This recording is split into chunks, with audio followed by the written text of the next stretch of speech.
Big hello to all of you. This is Taranum here with my next video. Today's video is on the topic of modern approach.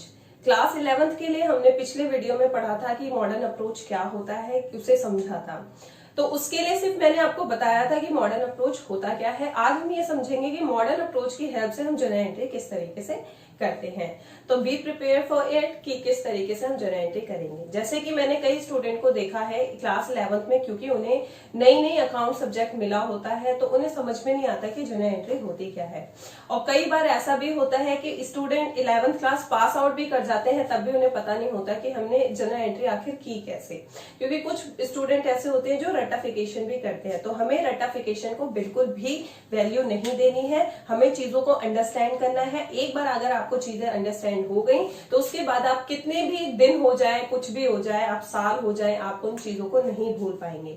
तो आपको basic concept पे focus करना है। एक बार basic concept समझ में आ गया तो कितनी भी तरीके की जर्नल एंट्री आ जाए आप उस पर कमांड कर सकते हैं। ठीक है, तो मॉडर्न अप्रोच में मैंने आपको बताया था कि 5 तरीके के अकाउंट्स होते हैं। जैसे कि हम करते हैं, कितने भी ट्रांजेक्शन्स होते हैं हम उन्हें 5 अकाउंट में कन्वर्ट कर देते हैं, क्लासिफाई कर देते हैं। जैसे पहला होता है आपका asset account, capital account, liabilities account, ठीक है, रेवेन्यू और इनकम अकाउंट या फिर गेन अकाउंट, और उसके बाद होता है एक्सपेंस और लॉस अकाउंट। तो ये 5 तरीके के अकाउंट्स होते हैं जो हम किसी भी ट्रांजेक्शन को कन्वर्ट करते हैं इन 5 के अंदर। ठीक है, अब इसमें मैंने आपको बताया था कि असेट अगर इंक्रीज होती है तो डेबिट साइड शो किया जाता है। तो ये जो असेट, जैसे मैं आपको एक एग्जांपल के थ्रू समझाती हूँ। मैंने आपको बताया था अगर मैं असेट अकाउंट की कैटेगरी में कुछ आइटम्स को रख रही हूं, तो अगर मुझे किसी ट्रांजेक्शन से पता चल रहा है कि असेट इंक्रीज हो रहा है तो जनरल एंट्री में आपने उसे डेबिट करना है या क्रेडिट। तो ये चीज ध्यान रखना है कि असेट अगर इंक्रीज हो रही है किसी ट्रांजेक्शन के अंदर तो जनरल एंट्री में उसे करना है इंक्रीज, इस तरीके से। और किसी ट्रांजेक्शन से आपको पता चल रहा है कि असेट आपकी डाउन हो रही है, कम हो रही है, तो जब भी कम हो रही होती है तो जनरल एंट्री में आपने करना है क्रेडिट। तो यहां डिक्रीज हो रहा हो तो क्रेडिट, इस तरीके से। तो ये डेबिट या क्रेडिट या अकाउंट के थ्रू नहीं समझा रहा है आपको, ये बता रहा है कि असेट जब इंक्रीज होगी तो जनरल एंट्री में डेबिट करना है, असेट जब डिक्रीज होगी तो जनरल एंट्री में क्रेडिट करना है। अगर आप इस चीज के बारे में अच्छी तरीके से समझना चाहते हैं तो आप मेरी प्रीवियस वीडियो को पहले चेक करिए, क्योंकि बिना उसकी हेल्प के आप जनरल एंट्री को नहीं समझ पाएंगे। ठीक है, तो पहले आप उसे चेक करिए, देन इस वीडियो पे आते हैं। एक बार अगर वो कॉन्सेप्ट आपको समझ में आ गया तो आई एम श्योर आपको डेफिनेटली ये वीडियो समझ में आएगा और उसके बाद आप जनरल एंट्री पे कमांड कर सकेंगे। ठीक है, तो हम आ जाते हैं आज की ट्रांजेक्शन पे। तो देखो मैंने यहाँ पे क्या लिया है, ट्रांजेक्शन्स लिए हैं। यहाँ पे हम पहचानते हैं, जैसे स्टूडेंट्स को क्या होता है ट्रांजेक्शन के अंदर, जैसे आपने जनरल एंट्री अगर देखी है, फॉर एग्जाम्पल जैसे मान लेते हैं एक एग्जाम्पल है आपका purchase account debit to cash account. आप ये देख रहे हैं, तो यहाँ पे 2 अकाउंट इन्वॉल्व है, क्योंकि हम जब अकाउंटेंसी करते हैं तो वो क्या होता है ड्यूअल एस्पेक्ट वाला होता है, यानी कि उसका इफेक्ट कम से कम 2 जगह तो पड़ता ही है। तो यहाँ पे आप देख रहे हैं कि एक तो परचेज अकाउंट है और एक कैश अकाउंट है।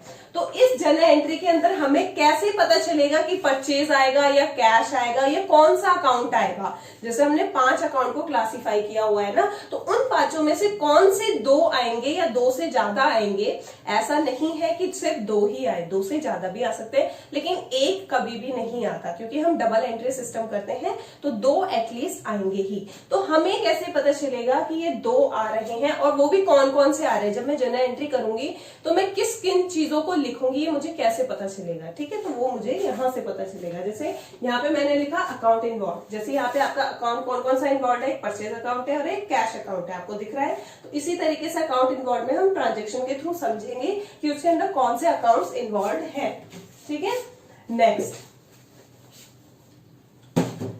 है आपका nature of account. Nature of account जब आपने पहचान लिया कि इसके अंदर कौन सा अकाउंट इन्वॉल्व है, तो जैसे अभी मैंने एग्जांपल लिखा था परचेज, तो परचेज क्या होता है एक्सपेंस की कैटेगरी में आता है। तो जैसे आपने जो 5 कैटेगरी क्लासिफाई की हुई है कि वो असेट की कैटेगरी में आ रहा है, वो लायबिलिटी की कैटेगरी में आ रहा है, वो इनकम है या वो लॉस है या फिर वो एक्सपेंस है, तो वो ही होता है हमारा नेचर ऑफ अकाउंट। अगर आपने परचेज देखा है किसी ट्रांजेक्शन में तो परचेज क्या होता है, परचेज का नेचर होता है एक्सपेंस, तो वो यहाँ पे आ जाएगा। ठीक है, देन उसके बाद हमें देखना होता है कि वो इंक्रीज हो रहा है या डिक्रीज। जैसे आपने परचेज देखा तो परचेज इंक्रीज हो रहा था, आपने कोई भी चीज परचेज करी है तो परचेज इंक्रीज हो रहा है ना, तो आपको मॉडर्न अप्रोच के थ्रू ये पहचानना जरूरी है कि वो इंक्रीज हो रहा है या डिक्रीज। जैसे अभी मैंने आपके लिए असेट अकाउंट बनाया था तो मैंने कहा था डेबिट साइड में इंक्रीज हो रहा है, तो इंक्रीज का पता चल गया आपको तभी तो आप उसे डेबिट कर पाओगे ना। इंक्रीज का पता चला तो आपने डेबिट किया, डिक्रीज का पता चल रहा है ट्रांजेक्शन के थ्रू तो आप क्रेडिट करोगे। तो इंक्रीज और डिक्रीज फाइंड आउट करना जरूरी है। देन इंक्रीज और डिक्रीज फिर हम अकाउंट में अप्लाई करेंगे तो पता ही चल जाएगा हमें कि इंक्रीज हो रहा है तो डेबिट करना है, डिक्रीज हो रहा है तो क्रेडिट करना है। वो मैं आपको अभी डिटेल में बताऊंगी।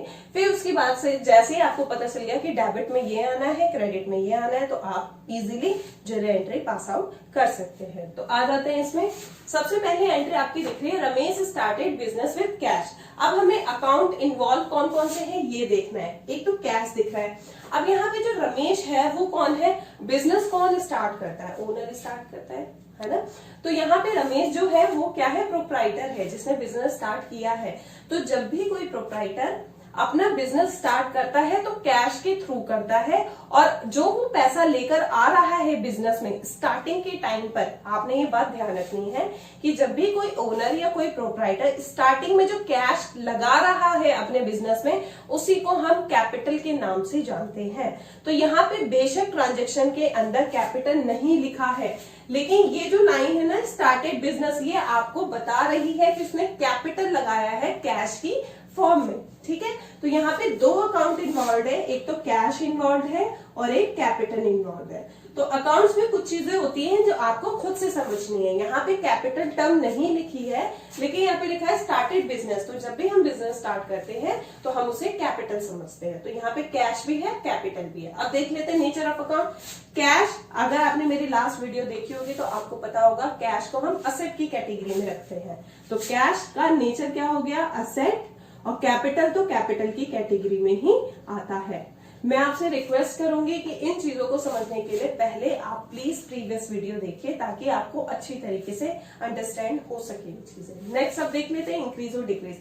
आपको क्या लगता है इस ट्रांजेक्शन को पढ़ के क्या समझ में आ रहा है कि रमेश ने बिजनेस स्टार्ट किया है कैश के साथ। तो अब बिजनेस के पॉइंट ऑफ व्यू से सोचना है आपको।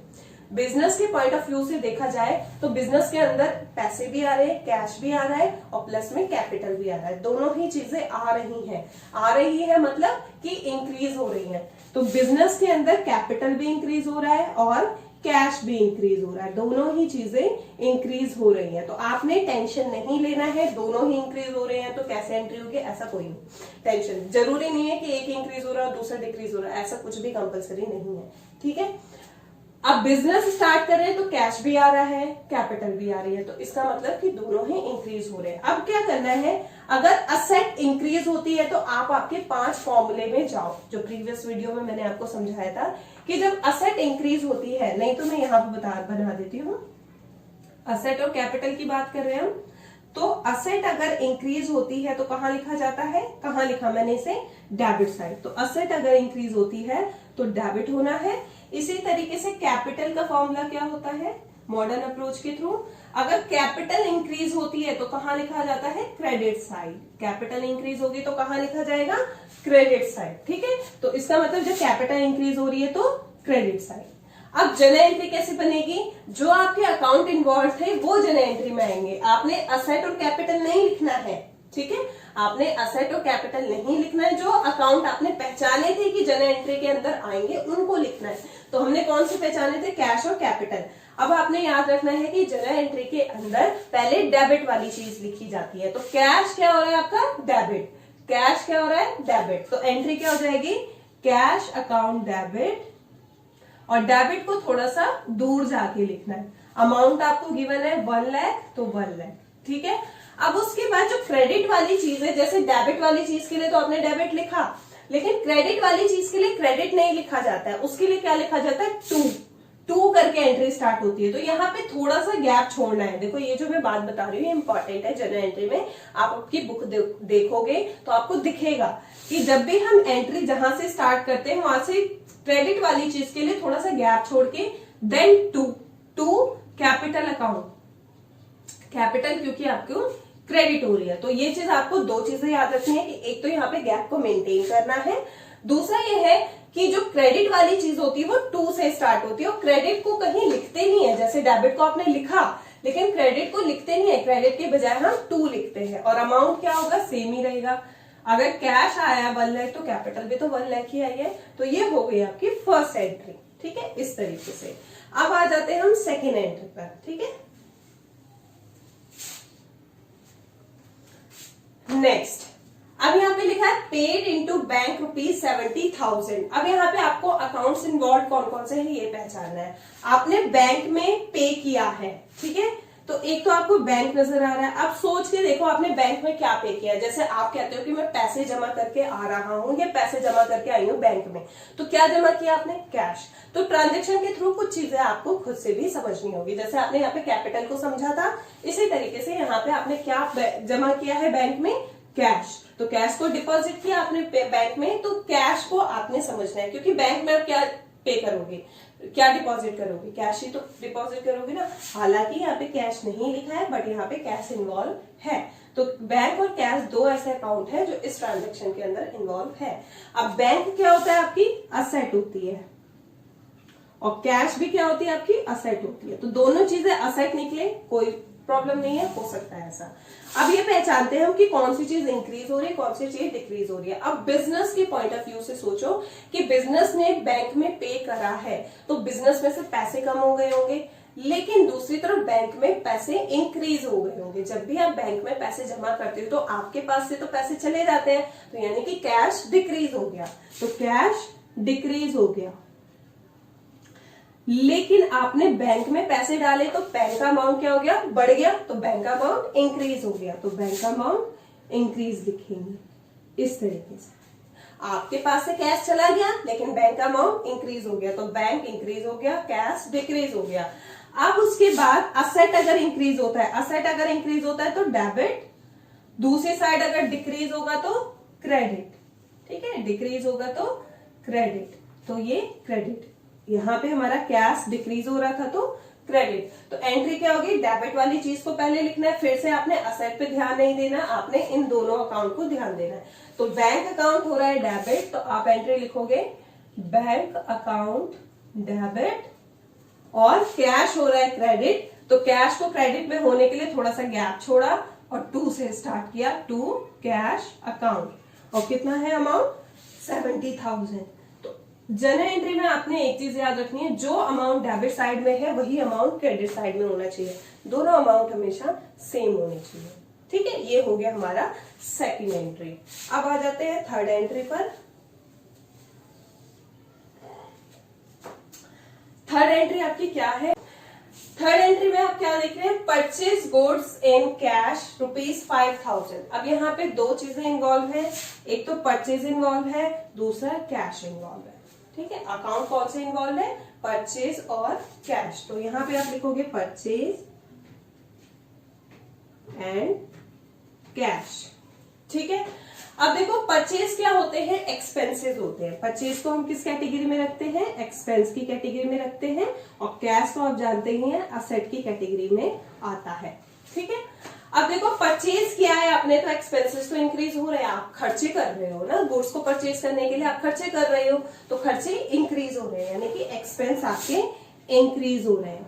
दूसरी तरफ जब आप कोई चीज कैश में परचेज करोगे तो आपके पास से कैश चला जाएगा, यानी कि कैश डिक्रीज हो रहा है। जब भी आप गुड्स को परचेज कर रहे हो तो बदले में आप पैसे भी तो दे रहे हो ना, तो पैसे आपके पास से चले जा रहे हैं, तो पैसे डिक्रीज हो रहे हैं, तो कैश क्या हो रहा है, डिक्रीज हो रहा है। अब इस पे रूल अप्लाई कर लेते हैं। एक्सपेंस का रूल असेट की तरह ही होता है, अगर आपने मेरी प्रीवियस वीडियो देखी है तो असेट का रूल एक्सपेंस की तरह ही होगा। एक्सपेंस अगर इंक्रीज होता है तो जैसे असेट अगर इंक्रीज होता है तो डेबिट, इसी तरीके से एक्सपेंस भी अगर इंक्रीज होता है तो डेबिट होता है, ठीक है। उसी तरीके से अगर असेट डिक्रीज होता है, असेट अगर डिक्रीज होता है तो हम क्या करते हैं, क्रेडिट। तो ये हो गया। तो एंट्री क्या होगी, जो डेबिट वाली चीज वो पहले आएगी, तो परचेज अकाउंट डेबिट, तो यहाँ पे हम लिखेंगे परचेज अकाउंट डेबिट टू, और टू में क्या आ रहा है आपका कैश, तो टू कैश अकाउंट, और अमाउंट आपका है 5,000, तो अमाउंट आपने लिख दिया दोनों साइड पे 5000। इस तरीके से आपकी थर्ड एंट्री कंप्लीट हो गई। नेक्स्ट आ जाते हैं फोर्थ पे, draw cash from bank for office use ₹1000। आपने क्या किया है, बैंक से पैसे ड्रॉ किए हैं ऑफिस यूज के लिए। ठीक है, तो जब भी आप ड्रॉ करते हो बैंक से, तो एक तो यहाँ पे क्या आ रहा है, बैंक, और दूसरा आ रहा है आपके पास कैश। तो बैंक एंड कैश, दो अकाउंट इन्वॉल्व है इसमें। अब बैंक क्या होता है, आपका असेट होता है, और कैश भी क्या होता है, आपकी असेट होती है। ठीक है, अब बैंक से आप पैसे निकाल रहे हो तो बैंक में बैलेंस कम हो जाएगा। बैंक से अगर आपने पैसे निकाले तो बैंक का बैलेंस कम हो गया, तो बैंक क्या हो गया, डिक्रीज हो गया। अब बैंक से पैसे निकालने के बाद आपके पास कैश आ गया ना, आपके हाथों में कैश आया है ना, तो कैश क्या हो गया, इंक्रीज हो गया। ठीक है, फिर वही रूल लगाएंगे, असेट अगर डिक्रीज होता है तो क्रेडिट करते हैं, असेट अगर इंक्रीज होता है तो डेबिट करते हैं। अब एंट्री क्या होगी, डेबिट वाली चीज पहले लिखनी है। देखो ये ऊपर नीचे हो गया है, कोई बात नहीं, लेकिन जब भी आप जर्नल एंट्री करोगे तो ऊपर नीचे नहीं करना है। जो डेबिट वाली चीज होगी पहले वो आएगी। तो क्या डेबिट हो रहा है, कैश अकाउंट डेबिट हो रहा है, तो एंट्री लिखेंगे हम कैश अकाउंट डेबिट, और क्रेडिट क्या हो रहा है, बैंक, तो टू बैंक अकाउंट। और अमाउंट कितना गिवन है, 1000।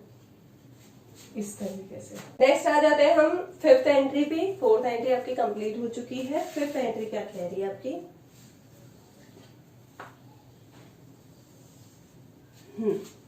Sold goods to Krishna ₹1500। ठीक है, अब यहाँ पे आपने सेल किया है, और किसको सेल किया है, कृष्णा को।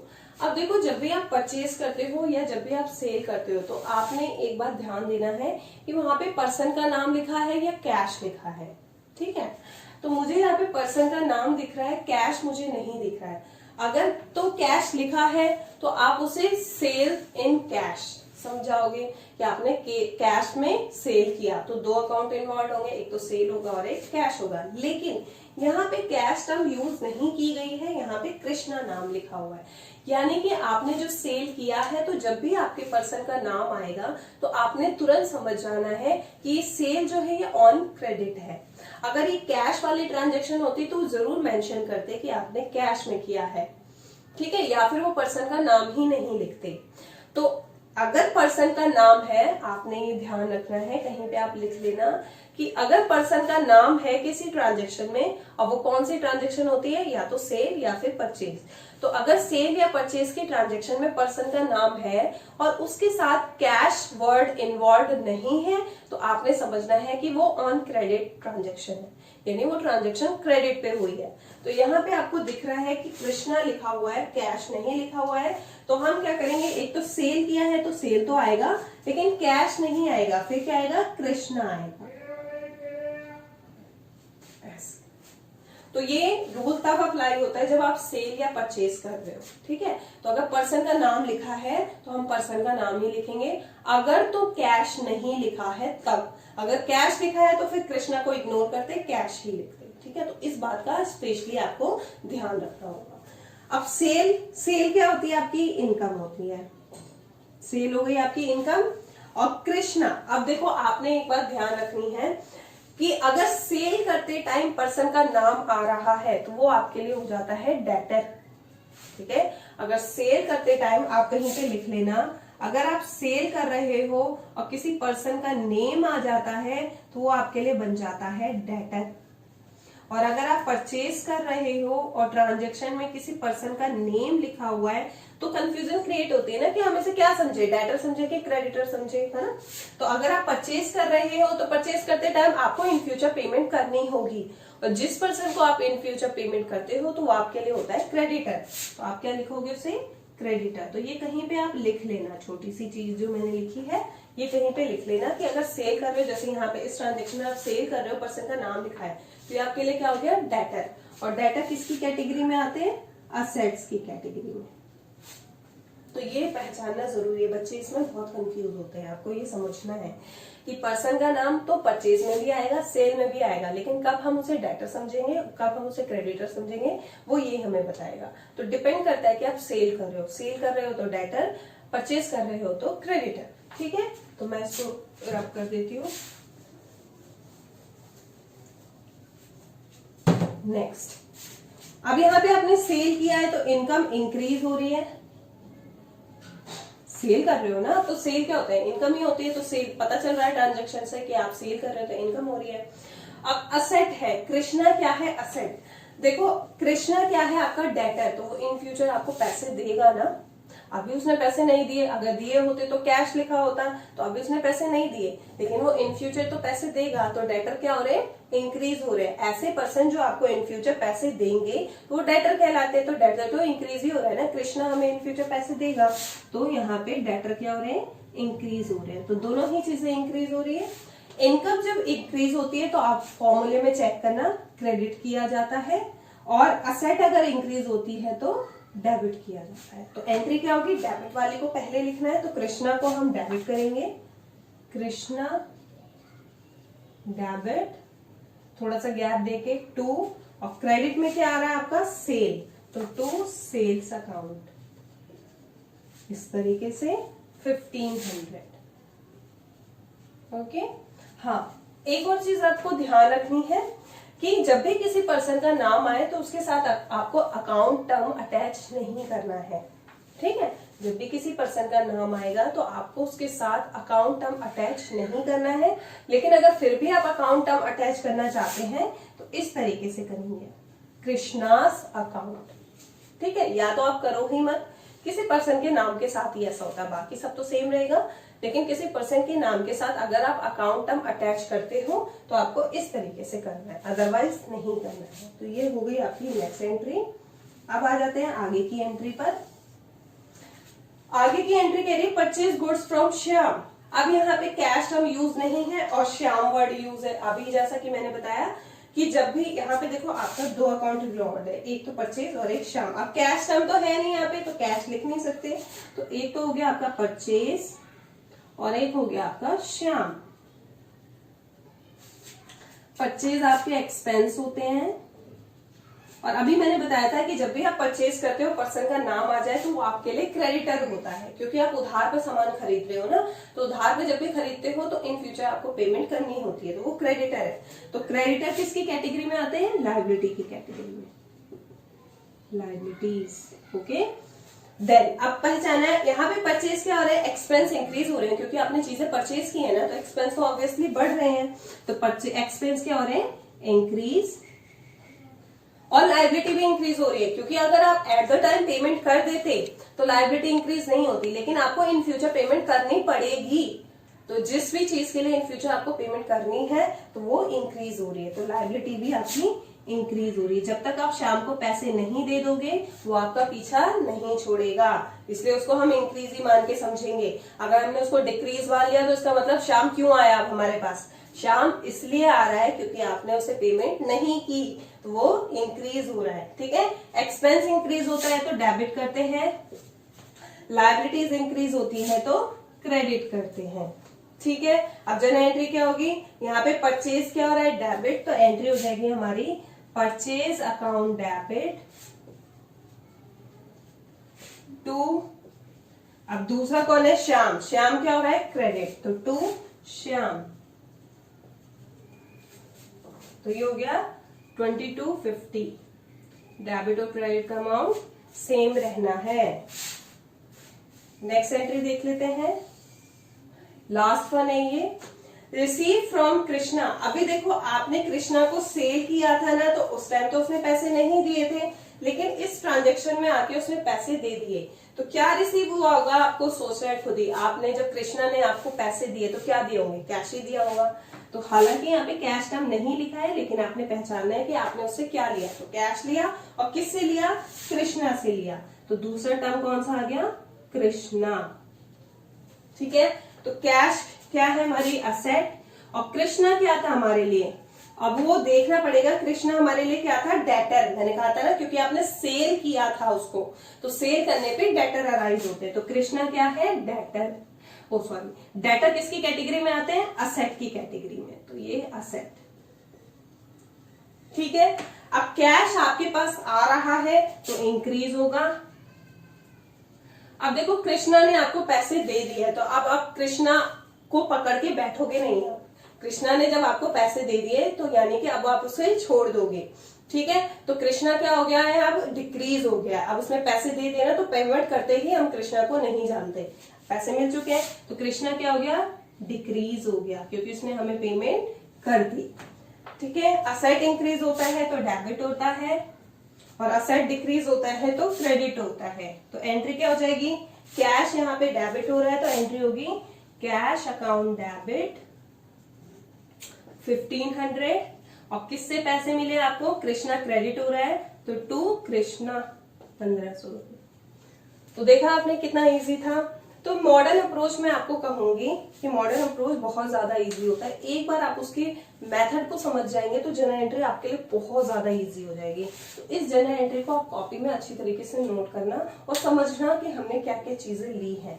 मैं ये कह रही हूँ, एक बार में चीजें नहीं समझ में आती, कुछ स्टूडेंट ऐसे होते हैं, कोई बात नहीं, आप बार बार वीडियो देखिए, आपको तुरंत जरूर समझ में आएगा कि आखिर ये कहना क्या चाह रहे हैं। एक बार आप फ्लो के साथ अटैच हो गए ना, फ्लो आपने एक बार समझ लिया तो आपको जनरल एंट्री पे पूरा कमांड हो जाएगा, ठीक है। तो ये थी आपकी मॉडर्न अप्रोच के थ्रू आप जनरल एंट्री कैसे पास आउट करते हैं, और आजकल मॉडर्न अप्रोच ही यूज होता है, ठीक है। आपने कभी भी जनरल एंट्री 11th क्लास में खासकर डायरेक्टली जनरल एंट्री नहीं करनी है। बच्चे क्या करते हैं, रटते हैं, हमें रटना नहीं है, हमें कॉन्सेप्ट समझना है, देन जनरल एंट्री करनी है। एक बार आप जनरल एंट्री समझ गए ना, तो उसके बाद आप डायरेक्टली जनरल एंट्री कर लोगे, आराम से कर लोगे, ठीक है। तो ये हो गया आपका मॉडर्न अप्रोच। नेक्स्ट क्लास में हम कुछ ऐसी एंट्रीज देखेंगे जिसमें 2 से ज्यादा अकाउंट इन्वॉल्व होते हैं। जैसे कि आप यहाँ पे देख रहे हैं, यहाँ पे 2 ही अकाउंट इन्वॉल्व है हर बार। तो जरूरी थोड़ी है कि हर ट्रांजेक्शन में 2 ही अकाउंट इन्वॉल्व हो सकता है 2 से ज्यादा भी इन्वॉल्व होंगे। तो नेक्स्ट क्लास में या नेक्स्ट वीडियो में हम ये देखेंगे कि जब 2 से ज्यादा अकाउंट इन्वॉल्व होते हैं तो किस तरीके से मॉडर्न अप्रोच हमारी हेल्प करता है जनरल एंट्री करने में। तो तब तक के लिए thank you so much, thanks for watching, till then stay happy, stay blessed, bye bye and take care.